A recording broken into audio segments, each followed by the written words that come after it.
You remember that TV show from the 90s, Saved by the Bell? You know the guy that played Screech? Dustin Diamond? Just got sentenced today to 4 months in jail. My assault case. Hey, I plead guilty to that. Hey, I did that, you know what I'm saying? But And they called the jail that will be accommodating that sentence to try to get some information to see what he would be in store for. Because he's in Wisconsin. I don't know how things are done out there. You want to hear it? The phone call? It wasn't that spectacular. What file do I have that saved under? I think it's B5. Open B5. We're covering the Dustin Diamond story, and as I understand it, he's going to be booked in your jail, correct? I don't have his, I understand he was sentenced today in our courts. I don't have a judgment of conviction, and I don't have anything official as of yet. So what you're telling me is if he's coming on Sunday, I don't know that yet. Well, I just have some hypothetical questions I'd like to ask you. For example, from my understanding, at least the way it works in most other types of cases like this that I've covered, you don't actually do the 4 months on misdemeanor charges. You do half that. I can't comment on that because I don't know the type of sentence. On certain sentences, you would do the entire amount. If it's a condition of probation, yes. If it's a normal straight time sentence, he would get credit for time served and for good time. But like I said, I don't have that sentence in front of me. So it is possible then he'll do the entire 4 months, depending on... It's possible in the state of Wisconsin, a sentence that is a condition of probation would be a straight 120 days. I can't comment on that without having the judgment of conviction in front of me, which I will not get probably for at least another 24 hours. I understand. So you don't have a problem of overcrowding like they do in California? No. No, we do not do electronic monitoring in our county, and we have plenty of space for our inmate population. Would he be kept in protective custody? I haven't made that decision yet if he's going to serve his sentence here. Is someone who was convicted for a violent crime, are they treated differently than someone... He was convicted of disorderly conduct. And there was one other charge? I believe carrying a concealed weapon. Okay. If someone... He was not charged with any stabbing at all. If someone is doing time for a situation that revolved around violence as opposed to a white-collar crime, do you guys treat that person differently, or are they housed differently? They're classified as to what their criminal history charges are in the past, as with current charges and several other. We classify them according to security risks. So it's possible he will have just a normal inmate experience without having any type of special treatment, special like segregation. It's unknown at this time. No, like I said, I don't even know if he qualified, if he's got Hebrew with his sentence. Well, there you have it. It looks like the great state of Wisconsin has plenty of room to accommodate Mr. Diamond for the next 4 months. You should see a look on his face when he was sentenced. Just terror. Pure terror. Mortified. Now, that's the problem with our justice system. In a lot of ways, it's like one of those odd Japanese game shows. Because I'm sure they offered him some type of a deal. Some type of a deal where he would have gotten probation, had to pay a fine, and it would have been it. But he felt the need to challenge the system. And that's the way they do it. They give you an offer that's tolerable, regardless of whether you're innocent or guilty. And they put you in a position where you either accept the tolerable offer and get the situation done with and move on with your life, or you decide to stand up for yourself and take on the system and force them to prosecute you to a jury. If you do that and you lose, they throw the book at you.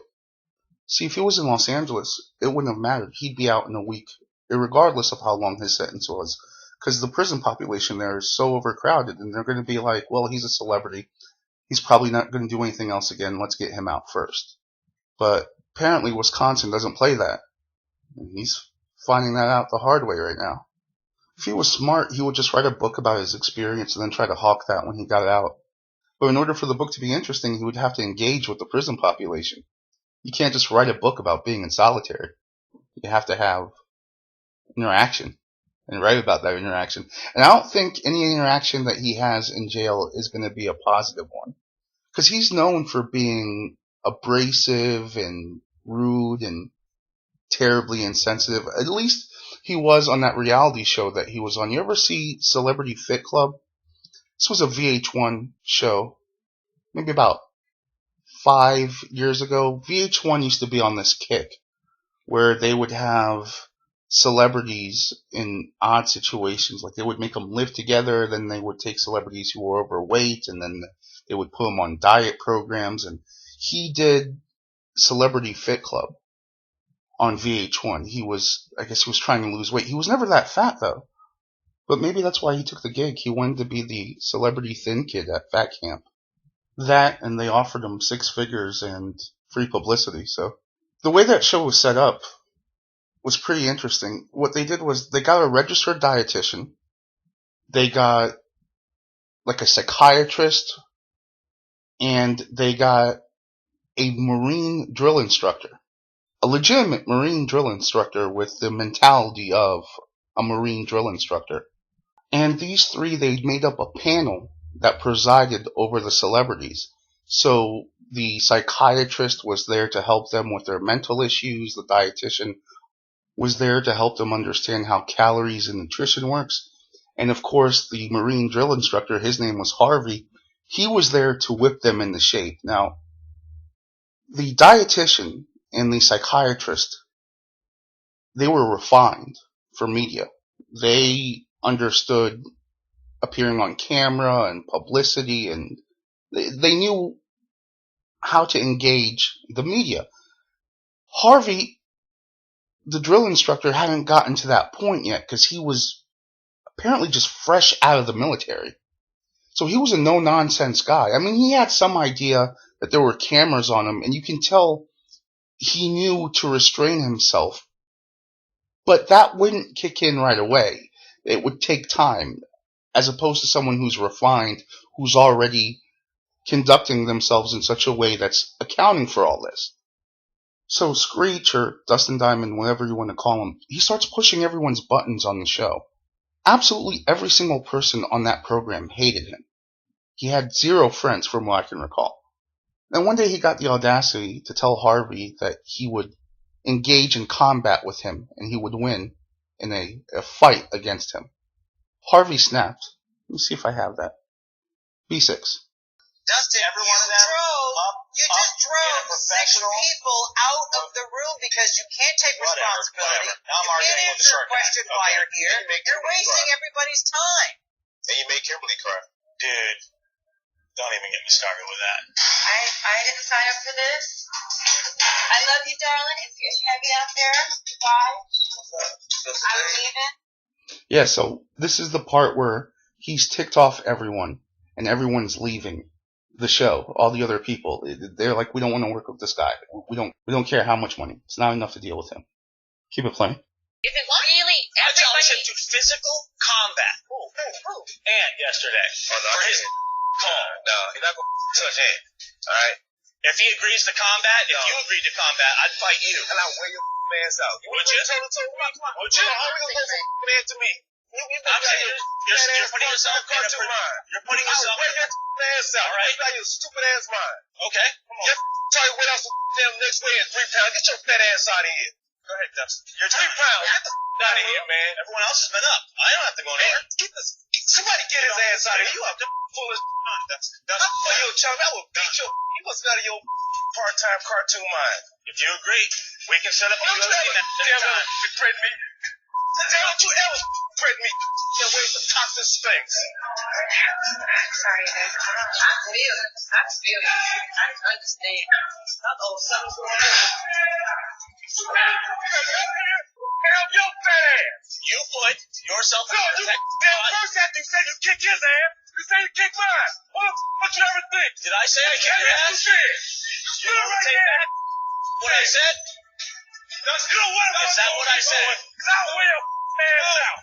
That's a threat. You're damn right. It's a promise. It's not a promise. It's a promise. Did you ever in your life ever threaten me, bitch? Get off. Cause I will wear your ass out. Now you take that to your poor convention. And get the out of here. So yeah, not to jump to conclusions, but I think Dustin Diamond, maybe one of those individuals that have a tendency to overestimate their ability. I can honestly see the situation turning into something crazy. Like he starts off with a small 4-month sentence, and then he keeps getting into confrontations in jail, and it just keeps adding more and more time to the sentence that he already has, and he ends up having to go to prison. With most other people, I would say that's unrealistic. With Dustin Diamond, I think that's a legitimate possibility. He had Harvey so angry, he was foaming at the mouth. Literally foaming at the mouth like he had rabies. Hey, before we go to break, I want to send 3 shout-outs, and I'd like for you guys to listen to this, so don't tune out yet.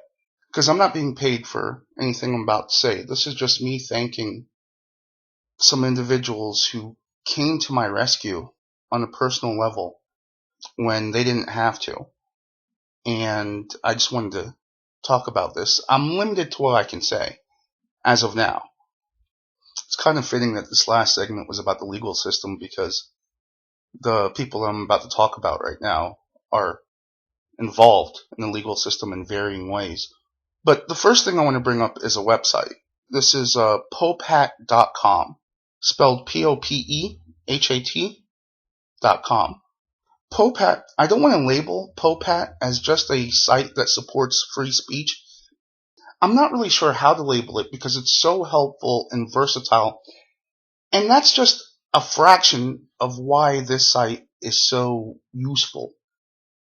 The traffic that the site attracts is comprised of maybe some of the smartest people in the world. I guess you can say it's a website that attracts the smartest do-gooders on earth. I mean, say you're a journalist or a podcaster and you do a story about a company, and this company tries to silence you with frivolous litigation.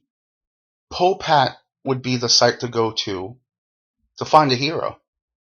It's where highly educated, compassionate people go to help out others who are being bullied.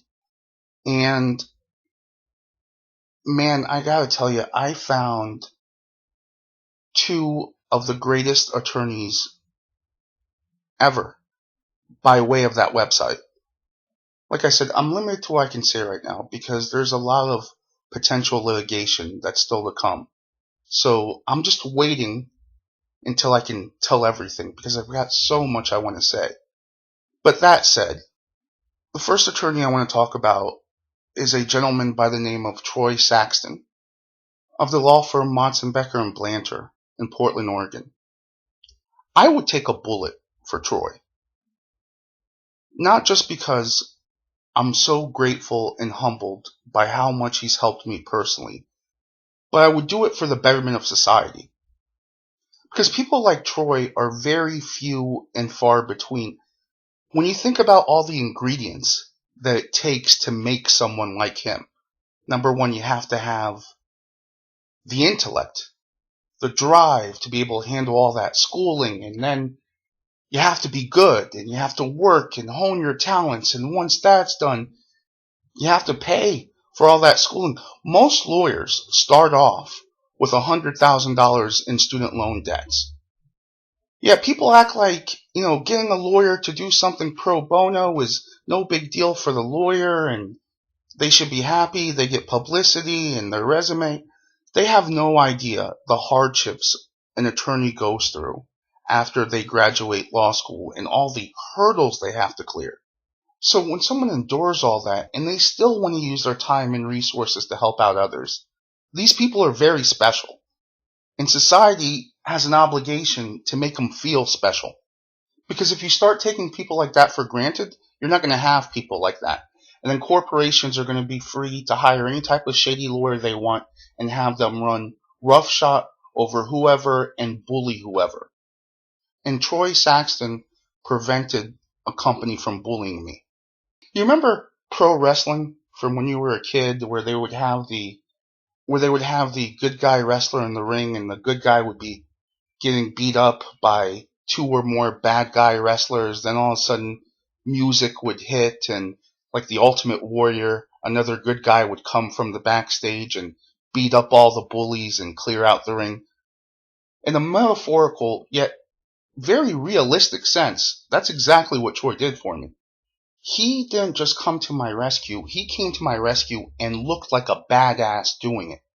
After he was done with them, the rival law firm that was trying to start some stuff with me, I called them.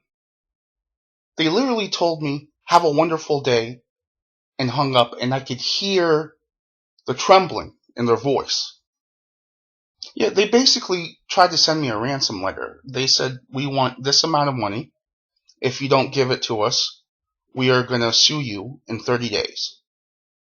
So I called Troy. I told him the story. He said, what's their phone number? The law firm. I gave him the number. He said, okay, I'll call and talk to him. And I'll call you back. I mean, it was almost like a high working with him. He made me feel like I was a mafia boss. He's just a really special person. He's a 10 on every level you can measure someone's character.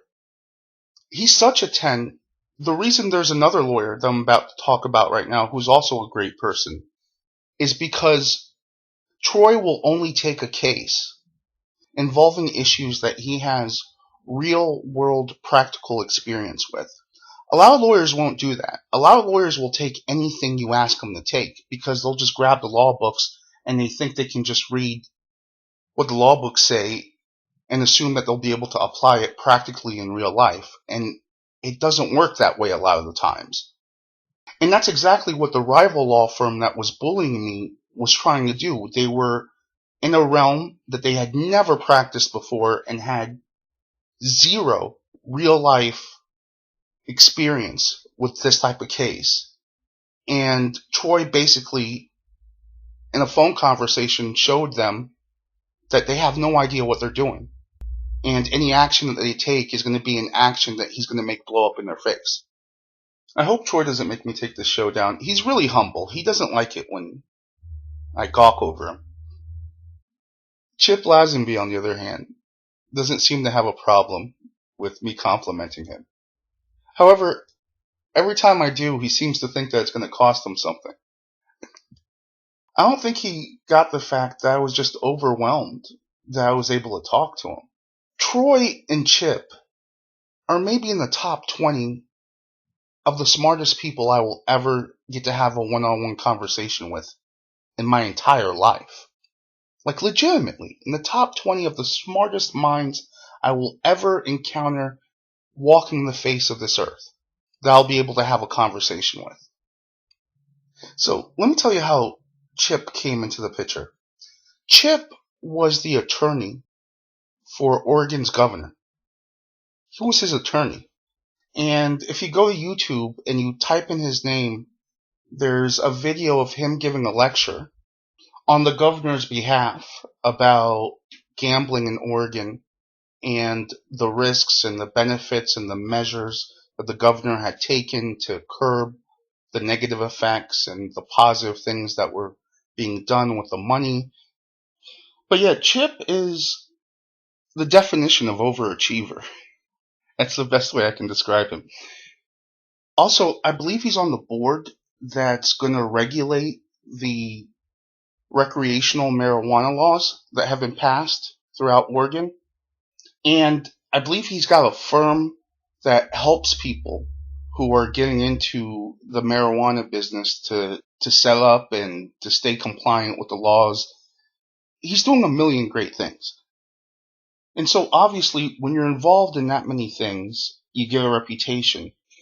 And when you're involved in that many things and you do that many things well, you get a great reputation. And that's the thing that made Chip so special, because he was recommended to me by lawyers who were called great by other lawyers. So, in essence, he's the one who the greats call great. And just the fact that I was able to get him to look at my case and to give me his time of day has been mind-blowing to me. I feel like a mortal standing before gods. Anyhow, like I said, I can't wait to be able to tell this entire story from beginning to end and let you guys know everything I've been through. But that will come in due time. In the meantime, go to popat.com, check it out. If you're an educated, talented person whose education and talents could be used to help others, that is the perfect forum to make a difference in a lot of people's life. Okay, before we head to break, please follow our Twitter, MyNewsOnNews. There'll be links in the description to everything I talked about. And please help this program grow by using your social media powers to share it with everyone you know. And like it if you're watching this on the thing where you can like something if you like it. Hopefully you liked it. And we'll be back.